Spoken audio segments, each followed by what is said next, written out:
Okay then. Looks like I didn't delete enough stuff off my old computer. We made it through about 8 minutes on that video, but I believe between the two videos combined, I did acceptably cover all the stuff we needed to cover for essay number 1. In review video number 3 here, we're going to cover the things that I'm expecting to see in your essay regarding the Federalist and Anti-Federalist. Now, first, the essay question is going to ask you to review the differences between Feds and Anti-Feds. So start with our basics from class, and in about a paragraph, and probably a fairly short paragraph, I want to see those 3 main differences that we put on the board coming forth. Okay, so explain to me their basic differences on terms of who should have sovereignty, whether it should be a combined national government or whether the small state governments should have more sovereignty. Explain to me, mention the antis would prefer to keep some version of the Articles. The Federalists are supporting the new Constitution that they drafted in Philadelphia in 1787. Finally, explain the size argument. Small republics for antis, big republics for Feds. Do note, they both want a republic. Nobody's arguing for a kingship, so we have something in common here that we want a republic. Okay? And then finally, who supports these views? The backwoods folks tend to be anti-federalists. Your city dwellers tend to be federalists. Okay? So in about a paragraph, you've explained these basic differences. Now I really want to hone in on Madison's argument in Federalist 10, which we read and prepared together in class. Okay? And this outline here is sort of a thin version of an outline that you should prepare, and these are all of the things that you should cover in this essay with a little bit more care than I have on the screen here. Okay, start by explaining what a faction is and why it is a problem. A faction is a group of self-interested folks who have some passion that is adverse or goes against the interests of other society members. And he gave us a number of examples of factions, right? Rich versus poor is the main one, but there's also like interest areas, not just rich versus poor, but farmers versus merchants versus manufacturing, okay? Depending on the sort of industry or area in which you work, you're going to want laws that support that particular industry or area. One of the problems, ostensibly or apparently, with a large republic is that you're going to have so many conflicting areas that it's going to be really hard to get a majority to piece together good laws for the country. Okay?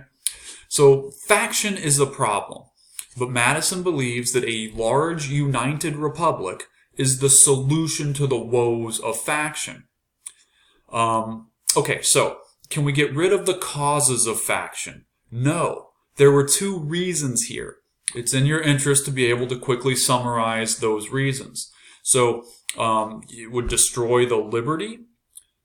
You have to either destroy liberty, which is what we're all about here in the first place, or you have to give everyone the same interest, which you can't do because you'd have to make everybody a farmer or make everybody a merchant. So if you can't get rid of faction, if they're sewn into the nature of man, the answer is that we can control the effects of faction. Okay? And he gives us sort of 2 situations here. If a faction consists of a minority, if you have 30% of the vote or 30% of the population is making a faction that would do something against the interest of the others, it's not a problem unless they compose a minority. It's not a problem unless they compose a majority of the population. Okay? And at this point, his argument is going to turn on solving this specific problem of faction. What if many of us are in a group and want to tyrannize the others?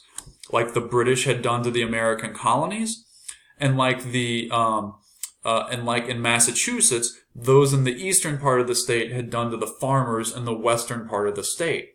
Madison's dealing with a real situation here. We got to figure out a way to solve this if Republican government is going to work. All right? Well, so first of all, why a republic instead of a democracy? Well, he gives us some historical arguments. Democracies always fall apart in a fairly short period of time, and the reason they do so is because it's basically a rich versus poor situation, and whichever one is that you have more of, more poor people, they're going to tyrannize the rich, okay? Or as was in Boston, more shopkeepers are going to be tyrannizing the farmers, okay? So in a small setup, democracy isn't going to be complex enough to solve any of our problems. However, if we switch to a republic, a couple of really important benefits emerge here. Number one, you get this filter of wisdom that he talks about. Basically, someone wise and virtuous is more likely to be elected by everyone else than is some selfish jerk knucklehead. Remember that conscience thing from Locke? If somebody's going to introduce a state of war, they're either going to be a bad guy, or they're going to obviously a bad guy, or they're going to be sort of lying and sneaky and trying to trick the people. We can detect that. People aren't so stupid, right? So we are going to naturally elect the wisest and most virtuous of us, okay? However, that could occur in a small republic too, right? So a large republic is going to give us, and these are, star both of these because they're both the real crux of the answer here. Everything you've done so far is building up to this sort of grand answer. The two components of it are that you get a better filter of wisdom in a big republic than you would in a small republic. All right? This is the part where we went through the numbers. If you have 100 representatives representing 1,000 people, or if you have 100 representatives representing 10,000 people, the bigger the pool, the more likely you are for that filter to be effective, right? If you have to elect 10% of the population to be in the legislature, you're going to get a lower class representative base than if you had, say, 1%.